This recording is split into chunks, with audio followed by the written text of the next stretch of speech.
Hello, I'm George Mouratoff. This is my final project for computer science. It's a pretty big one. I decided to create a game where you play as a slime, trying to protect your carrots from a bunch of bunnies who are trying to eat them. It's a pretty large amount of code.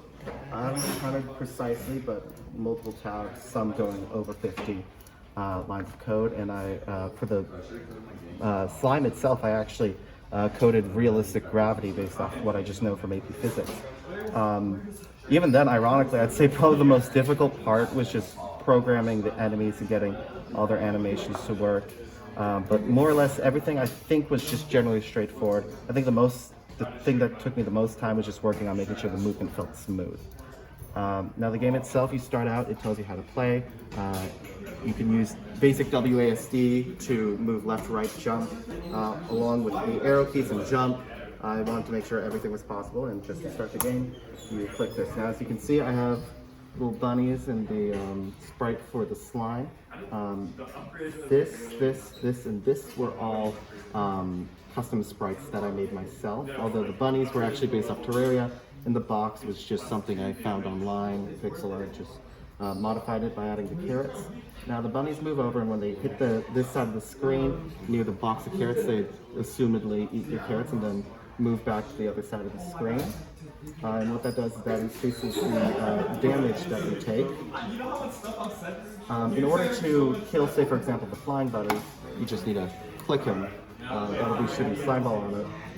And then this guy, he's going to come over, he's going to eat some of the carrots. Now, if you want to kill the brown grunts, you just have to jump on them, and they'll disappear.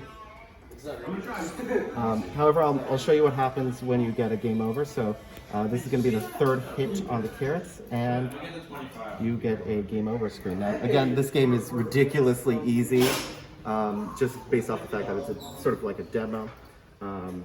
So either way, once you get here, click, and it should reset the game. Now, overall, the game, I'd say, wasn't that difficult going forward. It was pretty straightforward, but it mostly just took a lot of time. And the unfortunate thing is I did come down with COVID, so I wasn't able to do as much work as I wanted.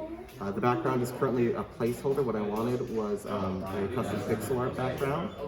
And also, we have a little issue with the enemies where I can only really have one of every class of enemy on the screen at a time.